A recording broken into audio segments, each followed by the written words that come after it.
Hello champions, welcome to Edu Enrichment. First of all, ସମସ୍ତଙ୍କୁ କହିବି ଯୋଉମାନେ ଆଦର୍ଶ ଏକ୍ଜାମ ଦେବେ ତାଙ୍କ ପାଇଁ ଆଜିର କ୍ଲାସଟି ବହୁତ ହେଲ୍ପଫୁଲ ହବ। କାହିଁକି ନା ଆଜି ଆମେ କ୍ଲାସରେ କମ୍ପ୍ଲିଟଲି ମ୍ୟାଥର କୋଶ୍ଚିନ୍ ଯୋଉ କରିବା ଆମେ କିଛି ସିଲେକ୍ଟିଭ କୋଶ୍ଚିନ୍ କରିବା ଆଣ୍ଡ ସିଲେକ୍ଟିଭ କୋଶ୍ଚିନ୍ ସହ ଆମେ କନସେପ୍ଟ ମୁଁ ତମକୁ କହିବି କନସେପ୍ଟ ଖାଲି କୋଶ୍ଚିନ୍ ନୁହଁ ତମକୁ କୋଶ୍ଚିନ୍ ସହ କନସେପ୍ଟ କରେଇବି ବାକି ଯାହା ତମର ଡାଉଟ ରହିବ ମତେ ତମେ ପଚାରିବ ହେଲା। ବାକି କଥା ହଉଛି କଣ ନା ଏବେ ଆମ ପାଖରେ ଟାଇମ ର ବହୁତ କମ କାହିଁକି ନା ଆଜି ଅଲରେଡି 20 ତାରିଖ ହେଇଗଲା। ଆମେ ଜାଣିଛେ ସମସ୍ତେ 9 ଜାନୁଆରୀରେ ଆମର ମାନେ 9 ଜାନୁଆରୀ 2026 ମସିହା ମାନେ ଆସୁଛି ଯୋଉ ଜାନୁଆରୀ ମନ୍ଥ ସେଇ ମାସରେ ଆମର ପରୀକ୍ଷା।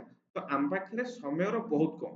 ତ ଆମେ କେମିତି ଏଇ ଯୋଉ 15 ରୁ 20 ଦିନ ଆମ ଟାଇମ ରହିଲା କେମିତି ଆମେ ସକ୍ସେସ ପାଇବା କଣ ନା ୱେଭି ଏକ୍ଜାମ କ୍ରାକ୍ କରିକି ଯେମିତି ଆମେ ସମସ୍ତେ ପଢୁଥିବା କଣ ଆଦର୍ଶ ବିଦ୍ୟାଳୟ ଆର ବର୍ଷ।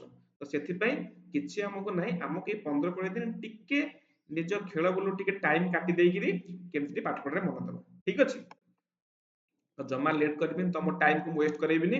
ଆଜି ଆମେ କ୍ଲାସ ଟାକୁ ଷ୍ଟାର୍ଟ କରିବା ହେଲା। ଠିକ ଅଛି, ତ ଫାଷ୍ଟ ସମସ୍ତଙ୍କୁ କହିଦେବି ସେସନ କୁ ଷ୍ଟାର୍ଟ କରିବା ପୂର୍ବରୁ ସେସନ କୁ ସମସ୍ତେ ଲାଇକ୍ କରିଦିଅନ୍ତୁ ହେଲା।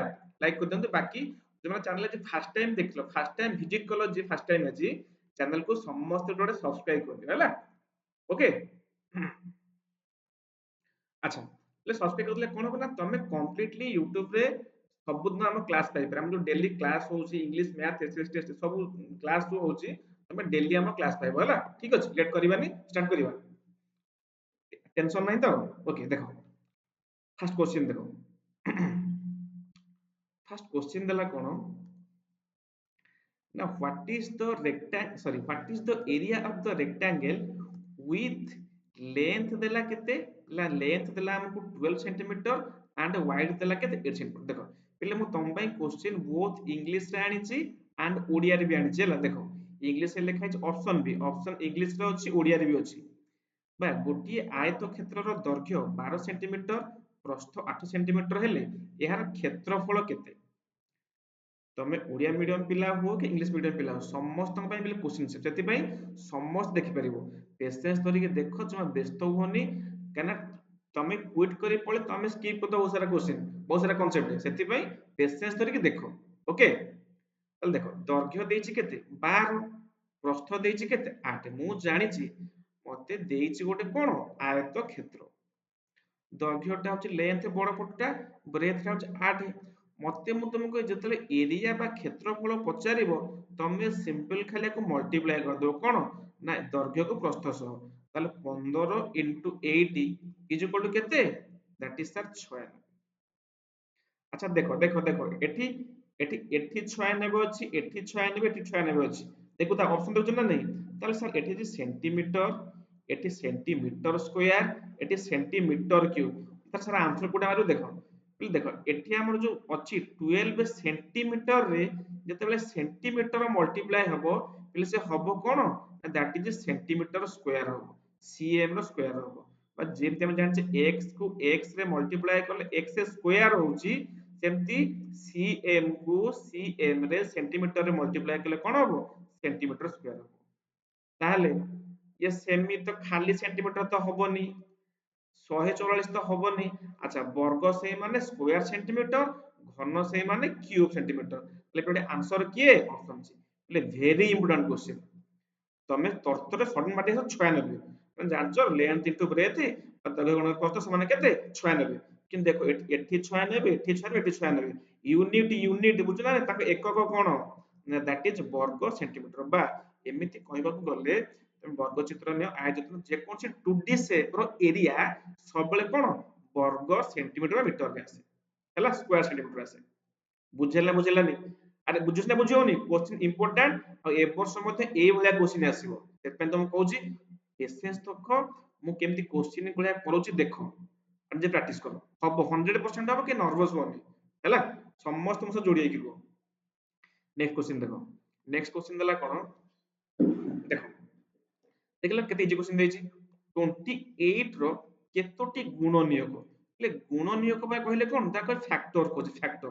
ସେଟା ଲେଖି ତାହେଲେ 20 ର ଫ୍ୟାକ୍ଟର କିଏ କିଏ ଲେଖିଦିଅ ना सर गोटे लिखि दियंतु 1 एम लिखो 1 इंटू 28 2 इंटू 14 आउ के गुणिले 28 हबो सर 4 गुणन 7 गुणिले 28 हबो हो कि ना आउ सर की हबो आउ सर की हेबेनी आउ की हेबे की ताले देखो 1 2 4 गोटे 7 गोटे 14 गोटे 28 गोटे তাহলে ফ্যাক্টরিয়াল কেতেটা ফ্যাক্টরিয়াল 6টা বা তাহলে 28 র টোটালি 6টি factor that is right answer কিଏ দ্যাট ইজ অপশন ডি দেখো ପିଲେ क्वेश्चन एग्जाम ରେ ଆସିଲା ତମ क्वेश्चन ମୁଁ ସେମିତି ମନେ ଇଚ୍ଛା क्वेश्चन କିଛି କରୁନି ତମ ପାଇଁ ଏ क्वेश्चन ତ ପିଲେ एग्जाम ରେ ଆସିଥିଲା क्वेश्चन ହେଲା ଏଥରକ ପକେଇ ଦବା ମନେ କର 30 ର ବା 36 ର ଗୁଣନ କେତେ ବାହାର କର ଆସିବନି यस और नो अरे बुझो ना बुझियोनी ओके सेशन को जो माने लाइक करनो समस्त लाइक कर दियो बाकी जो माने जे फर्स्ट टाइम देखुछ क्लास नुआ देखुछ आज देखिलो फर्स्ट आज एगो भी क्लास होउची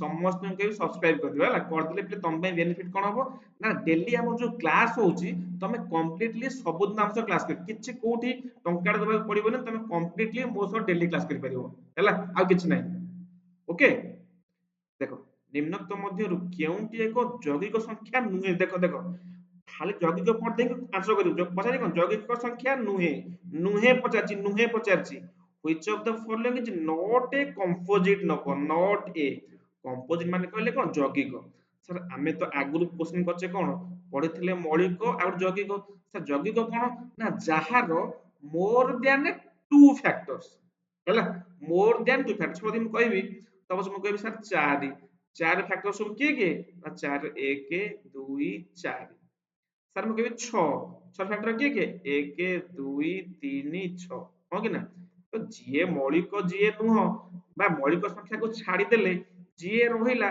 ସେମାନେ ସମସ୍ତେ ଯୌଗିକ ନା ନାହିଁ ତାହେଲେ ମତେ କହିଲ ସାର୍ 4 ତ ଗୋଟେ କଣ ଯୌଗିକ ସଂଖ୍ୟା 9 ତ ଗୋଟେ କଣ ଯୌଗିକ ସଂଖ୍ୟା ହେଲେ 1 ଟା ମୌଳିକ ନୁହେଁ କି ଯୌଗିକ ନୁହେଁ ଆଚ୍ଛା ଏଠି କିନ୍ତୁ ଦେଇଛି କଣ କେଉଁଟି ଯୌଗିକ ସଂଖ୍ୟା ନୁହେଁ ତାହେଲେ ଆନ୍ସର ହବ ପିଲେ କିଏ ଦ୍ୟାଟ୍ ଇଜ ଅପସନ ଡି କୌଣସିଟି ନୁହେଁ ବା ନନ୍ ଅଫ ଦିସ୍ ପିଲେ 1 କେହି ମାରିବୁନି କାହିଁକି ନା 1 ଟା ମୌଳିକ ନୁହେଁ କି ଯୌଗିକ ନୁହଁ ସେଥିପାଇଁ ଆକାର ନବାନି ଆନ୍ସର ମାରେ କାହାକୁ ଦ୍ୟାଟ୍ ଇଜ ଅପସନ ଡି ହଁ କି ନା ମୋ କଥା ବୁଝୁଛି ନା ବୁଝିବନି ପଚାରିଥିଲା ଯୌଗିକ ସଂଖ୍ୟା ନୁହେଁ ବା କମ୍ପୋଜିଟ ନମ୍ବର ନୁହଁ କିଏ कंपोजिट नंबर नुह कि जे प्राइम नंबर न होइतबो प्राइम नंबर हम जानछे कि 2 3 5 7 11 में प्राइम नंबर कंपोजिट मान सब रहि गेले जार फैक्टर दिटर अधिका हो कि ना बुझुछ ना बुझो टेंशन लाउची कि रे मो कथा सुन नर्वस होबने मतलब कते मिनिट नर्वस हे टेंशन हे जिवो हम सब परिबे कोइ सब ना नर्वस हबने फ्रीली क्लास करबा पेशेंस रे पेशेंस धरि के हम क्लास करबा पेशेंस धरि के क्लास करले ही हबो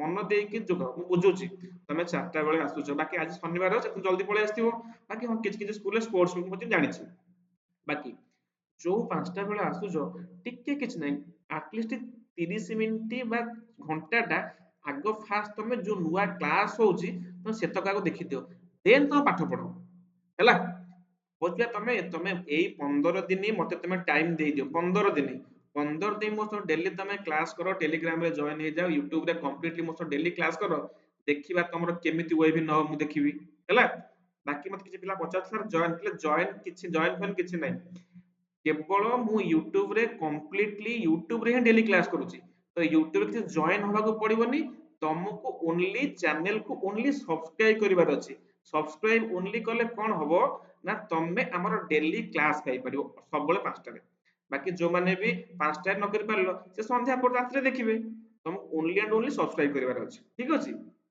अरे क्लास भल ना भल लागुनी ओके नेक्स्ट देखो निम्नोक्त मध्यरु केउ दुईटी जमज मिल इंपोर्टेंट वेरी इंपोर्टेंट एटा वीवीआईएम वेरी इंपोर्टेंट पिला हमें जानिचे ऑलरेडी मौलिक संख्या जानिचे कोन मौलिक बा जाके प्राइम नंबर को एबे जस्ट कहतली प्राइम नंबर माने कोन जाहार दुईटी मात्र गुणनियक बा दुईटी मात्र फैक्टर जेमति कहबी 2 गोटे प्राइम नंबर 3 गोटे प्राइम नंबर 5 गोटे प्राइम नंबर 7 गोटे प्राइम नंबर 11 गोटे प्राइम नंबर 13 गोटे प्राइम नंबर तापरे 15 নাই 16 নাই 17 गोटे प्राइम नंबर 19 गोटे प्राइम नंबर किंतु पछते जमज मौलिक जमज अरे जम से जम नो ट्विन ये जमज मौलिक माने मन रखि दियो जाहा भितरे गैप थिबो 2 कोन कहले जाहा भितरे गैप थिबो 2 से मौलिक संख्या हेइथिबो से फास्ट कथा मौलिक संख्या हेइथिबो ମୌଳିକ ସଂଖ୍ୟା ହେଇଥିବ ଯୋଉଟା ଯାକ ନମ୍ବର ଏବଂ ତାଙ୍କ ଭିତରେ ଗ୍ୟାପ କେତେ ଥିବ 2 ଗ୍ୟାପ 2 2 ନୁହଁ ଗ୍ୟାପ 2 ମାନେ ଦେଖ ପିଲେ 5 ଗୋଟେ ମୌଳିକ ସଂଖ୍ୟା 11 ଗୋଟେ ମୌଳିକ ସଂଖ୍ୟା ୟାଙ୍କ ଭିତରେ କଣ ଗ୍ୟାପ କଣ 2 ୟାଙ୍କ ଭିତରେ ଗ୍ୟାପ 6 ହେଇଗଲେ ମାନେ ତାଙ୍କ ଫେଣାଫଳ 6 ହେଇଗଲାଣି 7 ଗୋଟେ ମୌଳିକ ସଂଖ୍ୟା 9 ତ ଜମା ମୌଳିକ ସଂଖ୍ୟା ନୁହଁ ତାଙ୍କ ଭିତରେ ଗ୍ୟାପ 2 ହେଇପାରେ କିନ୍ତୁ 9 ଟା ଗୋଟେ ମୌଳିକ ସଂଖ୍ୟା କି 9 नो सर 8 ତ ଗୋଟେ ମୌଳିକ ସଂଖ୍ୟା ବି ନୁହଁ 9 ବି ନୁହଁ ଦେଖିଲ ଅପସନ ଡି ଦେଖିଲ 3 ଗୋଟେ ମୌଳିକ ସଂଖ୍ୟା and 5 ଗୋଟେ ମୌଳିକ ସଂଖ୍ୟା ତାଙ୍କ ଭିତରେ ଗ୍ୟାପ କେତେ 2 ବୁଝିପାରିଲ ନା ବୁଝିପାରିଲେ ମୁଁ କଣ କହିଲି ଯମଜ ମୌଳିକ ମାନେ ଯୋଡେ ଯାକ ନମ୍ବର କଣ ମୌଳିକ ହେଇଥିବେ ତାଙ୍କ ଭିତରେ ଗ୍ୟାପ ସେ ତାଠୁ ସାନ ବଡ କେତେ ହେଇଥିବ 2 ସିଏ ହଉଛି ଟୁଇନ ଫ୍ଲେମ୍ ମତେ କୁହ ତମେ ଜୀବନରେ କେବେ ଭୁଲିବ ସତ କଥା ଅନେଷ୍ଟଲି କୁହ ତମେ ଭୁଲିବ କେବେ ଆରେ ୟେସ୍ ଅର୍ नो ମତେ ଖାଲି ଲେଖିଦିଅ କମେଣ୍ଟ ୟେସ୍ ଖାଲି ଲେଖିଦିଅ ଯାହାକୁ କ୍ଲାସ ଭଲ ଲାଗୁଛି ଖାଲି କମେଣ୍ଟରେ ୟେସ୍ ଲେଖିଦିଅ ମୁଁ ଜାଣିଥିବି ଆଉ ଯାହାର ଡାଉଟ ବି ନାହିଁ ଖାଲି କମେଣ୍ଟରେ ୟେସ୍ ଲେଖିଦିଅ ଆଉ ଯାହାର ଡାଉଟ ରହିଲା ମତେ ପଚାର କମେଣ୍ଟରେ କଣ ଡାଉଟ ରହିଲା କ୍ଲିୟର କରିଦିଅ ओके हाँ कि ना को তাহলে টুইন প্রাইম পুরা ক্লিয়ার তো জীবন সারা ভুলিবন তাও ওকে নেক্সট নেক্সট क्वेश्चन देखो इंपोर्टेंट है नेक्स्ट क्वेश्चन देला କେଉଁ କ୍ଷୁଦ୍ରତମ ସଂଖ୍ୟାକୁ 2 3 4 ଦ୍ୱାରା ଭାଗ କଲେ ପ୍ରତ୍ୟେକ ସ୍ଥଳରେ ଭାଗ ଶେଷ 1 ରହିବ ହେଲେ ଭେରି ଇମ୍ପୋର୍ଟାଣ୍ଟ ଏକ୍ସାମ ରେ ଆସିଥିବା କ୍ୱେଶ୍ଚିନ୍ ଏ ମାନେ ପିଲେ ଦେଖ ପଚାରିଲା କଣ କେଉଁ କ୍ଷୁଦ୍ରତମ ସଂଖ୍ୟାକୁ ମୁଁ ନେବି ଆଗରୁ କାହାକୁ ନେବି ମୁଁ ଯାହାକୁ 2 ରେ ହରିଲେ 3 ରେ ହରିଲେ ଆଉ 4 ରେ ବି ହରିଲେ ସବୁବେଳେ ରିମାଇଣ୍ଡର ଭାଗ ଶେଷ 1 ରହିବ देखो क्वेश्चन देन इंग्लिश रे find the smallest number which when divided by 2 3 4 leaves the remainder 1 in each case तमे पिले क्वेश्चन को ऑप्शन थ्रू रे करि परिबो देखो मते खाली को केमिति देखो ऑप्शन थ्रू करि परिबो मते को 27 को 2 रे हरले केते सर 27 को 2 रे हरले 13 13 दुने 26 1 पडुची हां हेइ पर देखिया तो 3 हरिया 27 को 3 हरले केते 29 27 भाग से बळुनी त माने ऑप्शन ए नबा देखिए ऑप्शन बी सब 13 नबा सब 13 नबा तो जदि मु देखो जदि मु 13 को जदि मु 13 को फास्ट 2 रे हरिबी 212 1 बढुची अरे हां बढुची तो पुणी 13 को 3 रे हरिबी 3 चौ 12 1 बढुची तो पुणी 13 को 4 रे हरिबी 4 3 12 1 बढुची तो তাহলে দেখো সে আনসারটা হচ্ছে কি 13 13 হচ্ছে এমিতি এক সংখ্যা যাহাକୁ ମୁଁ 2 ରେ ହରିଲେ ବା 3 ରେ ହରିଲେ ବା 4 ରେ ହରିଲେ ସବୁବେଳେ ହରିଲା ପରେ ବି ତାର ଭାଗ ଶେଷ ବା ରିମାଇଣ୍ଡର 1 ବଢୁଛି ହଁ କି ନା ସାର୍ ଆପଣ ଏମିତି ଅପସନ ଥରେ କରେଇଦେଲେ ସପୋଜ ସପୋଜ ବଡ ବଡ ମାନ କେମିତି କରିବୁ ଏରେ କିଛି ନାହିଁ ଦେଖ ଯୋଉ ଗିଭେନ ନମ୍ବର ଦେଇଥିବ ତାର ବାହାର କରିବ କଣ ଲସାଗୁ ବା ଯାହାକୁ ଆମେ କହୁଛେ ଏଲସିଏମ তাহলে 2 3 4 কোন ভাগরে এলসিএম বার করিয়া লসাগু 2 রে হলে 1 3 को 3 2 দুনে 4 তাহলে লসাগু কেতে গলা কো 2 into 1 into 3 into 2 তাহলে কেতে গলা স্যার স্যার 12 12 12 আচ্ছা ভাগ শেষ কেতে বলুচি 1 जो भाग षष्ठी বলুথিবো তা খালি আড করে দেবো তাহলে 12 কে কেতে 13 তাহলে 13 হচ্ছে সেই সংখ্যা যাহা কি 2 ରେ ହରିଲେ 3 ରେ ହରିଲେ 4 ରେ ହରିଲେ ରିମାଇଣ୍ଡର ମୋର ସବୁବେଳେ 1 ହିଁ ଆସିବ ରାଇଟ ଆନ୍ସର କିଏ that is option B clear ନା କି ସତ କୁ ମତେ ବୁଝିପାରିଲେ ତମେ ଅପସନ ଥ୍ରୋ ରେ କରିପାରିବ ବା ଏମିତି ପ୍ରୋସେସ ରେ କରିପାରିବ ସେଥିପାଇଁ ତ ଫାଷ୍ଟ କିଛି ଟ୍ରିକ୍ କହିଲି ତମେ ଡାଇରେକ୍ଟ ଦେଖି ହରିପାରିବ ଆରେ ପୁରା କଞ୍ଚା ଓଡିଆରେ ଦେଇଛି ଆଦିରୁ କୋଉ ସଂଖ୍ୟାକୁ ମୁଁ 2 ରେ ହରିବି 3 ରେ ହରିବି 4 ରେ ହରିବି ହରିଲା ପରେ ଯେମିତି ସବୁବେଳେ ଭାଗ ତାର 1 ଆସୁଥିବ କଥା ସରିଲା ଆଉ କଣ क्लियर ना क्लियर नो यस और नो लिखि दो कमेंट खाली यस लिखि दो खाली कमेंट यस हां कि ना अरे हबो ना हबोनी अरे क्लास भल लागछ तो अरे सेशन सब लाइक करलो कि नहीं सब लाइक करि सब कमेंट कर दियो सब ओके अच्छा नेक्स्ट देखिबा गोटिए समबाहु त्रिभुजरे सफा देखो ହେଲା କଣ ସମବାହୁ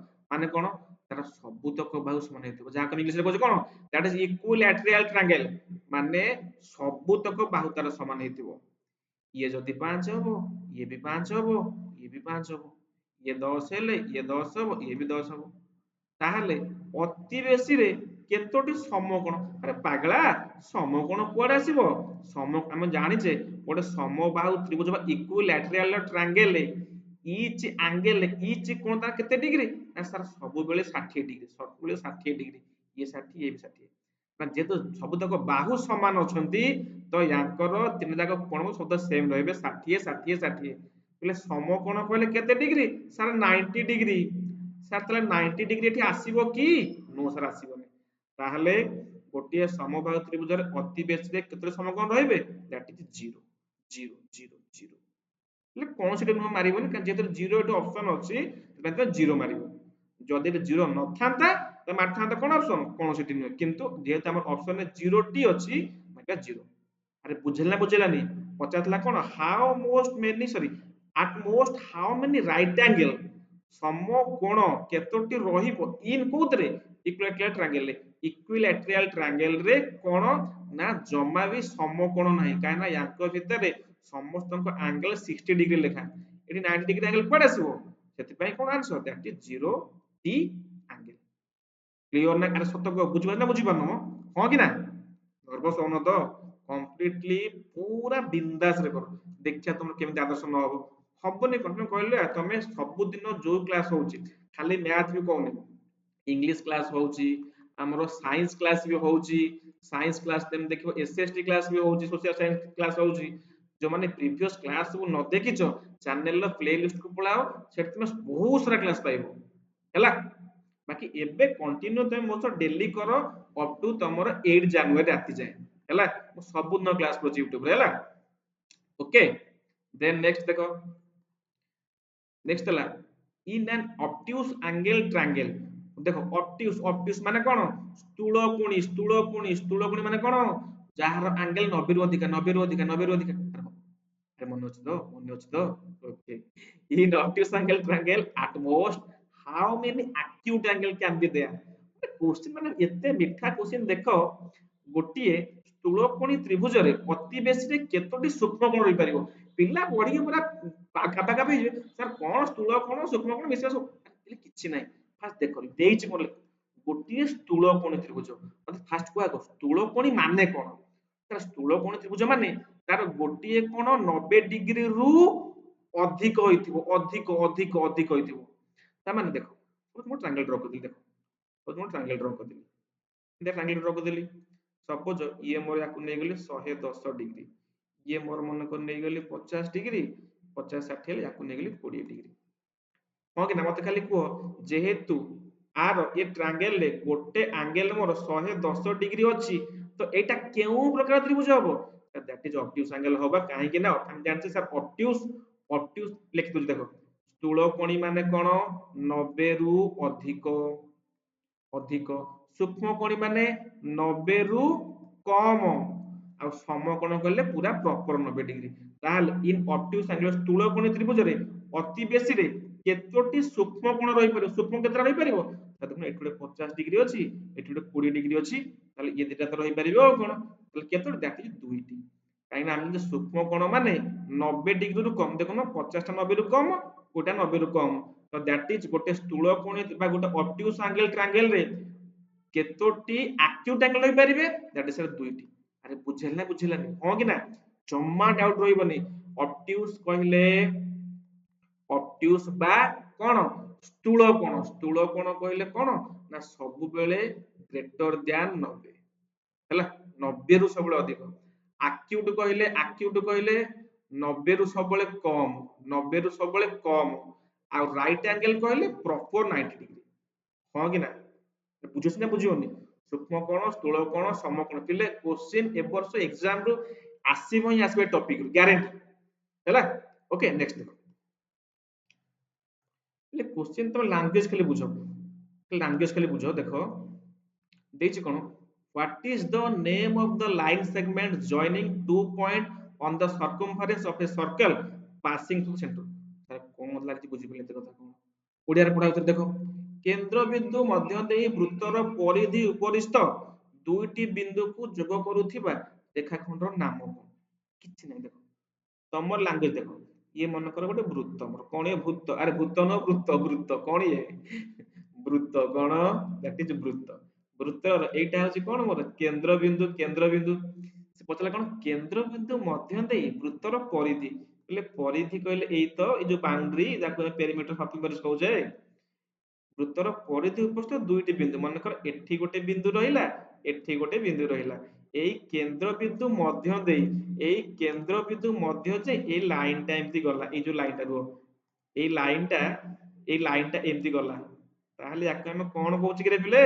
ଇଏ ବୃତ୍ତ ହେଲେ ଏଇଟାକୁ ଆମେ କଣ କହୁଛେ? ଦ୍ୟାଟ ଇଜ କଣ କହୁଛେ? ବ୍ୟାସ କହୁଛେ। କଣ କହୁଛେ? ବ୍ୟାସ। ବ୍ୟାସାର୍ଧ ନୁହଁ, ବ୍ୟାସାର୍ଧ କହିଲେ ଅଧାଟା, ଏଇ ଅଧାଟା ଅଧାଟା, ତାହେଲେ ଆମେ କହୁ ଦ୍ୟାଟ ଇଜ ବ୍ୟାସ କହୁଛେ ବା ଯାହା କହୁଛେ କଣ? ଡାୟାମିଟର।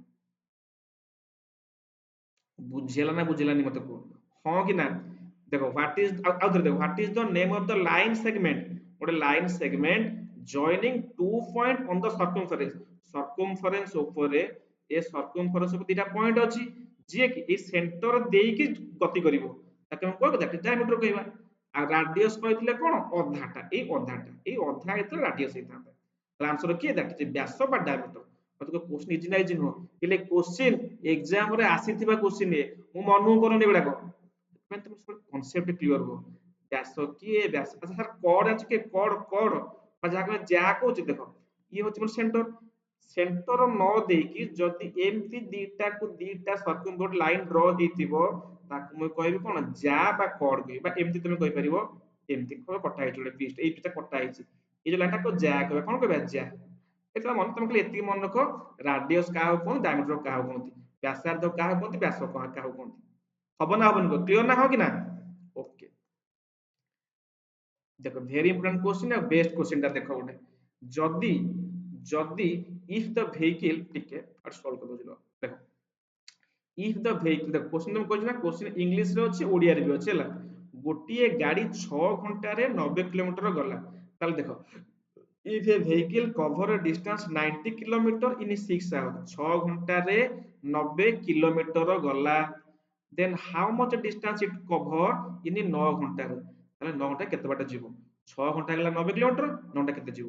ତାହେଲେ ଦେଖିଲ କିଛି ନାହିଁ, ଦେଖ 6 ଘଣ୍ଟାରେ 6 ଆୱାର ରେ କେତେ ସାର ଗଲା? ସାର 90 କିଲୋମିଟର ଗଲା। ତାହେଲେ ମତେ ତାହେଲେ କୁହ, ଫାଷ୍ଟ କଥା ମତେ ତାହେଲେ କୁହ, 1 ଘଣ୍ଟାରେ 1 ଆୱାର ରେ କେତେ ବାଟ ଯିବ? ନା ସାର୍ କେତେ ଯିବ? ଆପଣ 90 କୁ 6 ରେ ହରି ଦଉନାହାନ୍ତି, 90 କୁ 6 ରେ ହରି ଦେଲେ କେତେ ହବ? That is 15 kilometre. ତାମାନେ ସେ ପ୍ରତି ଘଣ୍ଟାକୁ ଯାଉଛି କେତେ ବାଟ? 15 କିଲୋମିଟର ପ୍ରତି ଘଣ୍ଟାକୁ। ଏବେ ଏବେ ପଚାରିଲେ କଣ? ନା ସାର୍ ସେ 9 ଘଣ୍ଟାରେ, ଟୋଟାଲ ତାକୁ 9 ଘଣ୍ଟା ଟାଇମ ଦିଆ ହେଇଛି, 9 ଘଣ୍ଟାରେ କେତେ ବାଟ ଯିବ? ଯଦି ଘଣ୍ଟାକୁ ଗଲା 15 କିଲୋମିଟର, ତାହେଲେ ସାର୍ 9 ଟା କେତେ ଯିବ? ନା ସାର୍ 15 ଇଣ୍ଟୁ 9 ମାନେ କେତେ? That is 135 kilometre. ଦେଖିଲ ଆନ୍ସର ଅଛି। କେତେ ଇଜି क्वेश्चन କହିଲ? ଟାଇମ ସ୍ପିଡ ସାଇନ୍ସ ବୋଲେ ଏଇ क्वेश्चन ପଡିବ, କିଛି ଏକ୍ସଟ୍ରା ନାହିଁ, କିଛି କନସେପ୍ଟ ନାହିଁ, କିଛି ନାହିଁ, ତମେ ଖାଲି क्वेश्चन ବୁଝ। ତମେ ବାରମ୍ବାର କହିଛି କଣ, ଓଏଫି ଏକ୍ସାମ ରେ क्वेश्चन ହାର୍ଡ ନୁହଁ, ତମେ क्वेश्चन ଟିକେ ଭଲସେ ପଢିକିରି ବୁଝିବାର ଅଛି, क्वेश्चन ଦେଇଛି କଣ। क्वेश्चन ସବୁବେଳେ ସହଜ ହେଲା, ହବ ନା ହବନି? ମତେ କିଛି ଡାଉଟ ନାହିଁ क्वेश्चन ଟା, ଯାହାର ଡାଉଟ ରହିଲା ମତେ କମେଣ୍ଟ ରେ ଜଣାଅ, ବାକି ଯାହା କି ବୁଝି ପାରିଲ ଲିଖିତ କମେଣ୍ଟ ରେ ୟେସ୍ ବୋଲି, ବାକି ସୋସିଆଲ ସମସ୍ତେ ଲାଇକ୍ କରିଦିଅ କରିଦିଅ। ଆରେ ହଁ କି ନା? ଆରେ କ୍ଲାସ ପ୍ଲସ ନା ଭଲ ଲାଗୁନି? ଓକେ, ଦେନ୍ ତମ ପାଇଁ ଗୋଟେ ହୋମୱାର୍କ क्वेश्चन, এটা এটা ତମ ପାଇଁ ଏଚ୍ ଡବ୍ଲ୍ୟୁ ହୋମୱାର୍କ। 24 ସେଣ୍ଟିମିଟର ସମାନ କେତେ ମିଲିମିଟର? ମୁଁ ଆଗରେ କ୍वेଶ୍ଚନ କରେଇଛି, ତମ ପାଇଁ ଏଟା ସମସ୍ତଙ୍କ ପାଇଁ ହୋମୱାର୍କ। ତମେ ମତେ କମେଣ୍ଟ ରେ ଜଣେଇବ ସାର୍ 10 ନମ୍ବର क्वेश्चन ର ଆନ୍ସର ଏ ନା ବି ନା ସି ନା ଡି। ଏଟା ତମ ପାଇଁ ମୁଁ ହୋମୱାର୍କ ରଖିଲି ସମସ୍ତେ। ଆଚ୍ଛା ମୁଁ ଜାଣିବି କେମିତି ତମେ ତମକୁ ହୋମୱାର୍କ ଦେବାର କାରଣ କଣ? ମୁଁ ଜାଣିବି କେମିତି? ନା ଯୋଉମାନେ ଲାଷ୍ଟ ଯାଏ ଆକ୍ଚୁଆଲି କ୍ଲାସ କରିଛ, ମୁଁ ଜାଣିପାରିବି ସେ ହୋମୱାର୍କ ର ଆନ୍ସର ଦେଇଛ ବୋଲି। ଆଉ ଯିଏ ଫାଷ୍ଟ ସ୍କିପ୍ କରି ପଳେଇଥିବେ ସେ କଣ ଜାଣିବେ? ସେଥିପାଇଁ ମୁଁ ଜାଣିପାରିବି ଆକ୍ଚୁଆଲି ତମେ ପ୍ରପର, ଯିଏ କି ପୁରା ତାଙ୍କର କନଫିଡେନ୍ସ ଅଛି ଏବଂ କ୍ଲାସ ମଧ୍ୟ ତମେ ଡେଲି ମୋ ସହ କରୁଛ ଏବଂ ସବୁବେଳେ ତମେ ଭିଡିଓ ଏଣ୍ଡ ଯାଏଁ ତମେ ରହୁଛ, ତମ କମେଣ୍ଟ ମୁଁ ତମକୁ ଜାଣିପାରିବି ଯେ ଆକ୍ଚୁଆଲି ତମେ କେତେ ସିରିୟସନେସ ଅଛ ବୋଲି। ଓକେ, ବାକି ଦେଖ ମୁଁ ତମକୁ ଦେଖ ଏ ଯୋଉ ଫଟୋ ମୁଁ ଦେଖିବାର କାରଣ କଣ, ନା ତମେ ବି ନିଜେ ଜାଣିପାରିବ ଯେ ଆମେ ବି ଦିନେ ନା ଦିନେ କଣ, ଆଉ 2-3 ମାସ ପରେ ଆମେ ବି ଓଏଫି ଏକ୍ସାମ କ୍ରାକ୍ କରିକି ଏମିତି ୟୁନିଫର୍ମ ପିନ୍ଧିକି ଆଦର୍ଶ ସ୍କୁଲରେ ପାଠ ପଢୁଥିବୁ ହେଲା। ତ ଆଶା କରୁଛି ସେସନଟି ସମସ୍ତଙ୍କୁ ଭଲ ଲାଗିଥିବ। ସେସନରେ ଯୋଉମାନେ କ୍ଲାସ ଆଜି ଫାର୍ଷ୍ଟ ଟାଇମ ଭିଜିଟ କଲ ବା କ୍ଲାସ ଦେଖିଲ, ଯାହା କ୍ଲାସ ଭଲ ଲାଗିଲା, ଚ୍ୟାନେଲକୁ ସମସ୍ତେ ସବସ୍କ୍ରାଇବ କରିଦିଅ, ଯୋଉଟା କି ତମ ପାଇଁ ବହୁତ ହେଲ୍ପଫୁଲ ହବ। ଆଉ ସେସନକୁ ଲାଇକ୍ କରିଦିଅ, ସାଙ୍ଗମାନଙ୍କ ସହ ସେୟାର କରିଦିଅ। ଥ୍ୟାଙ୍କ ୟୁ, ଜୟ ଜଗନ୍ନାଥ।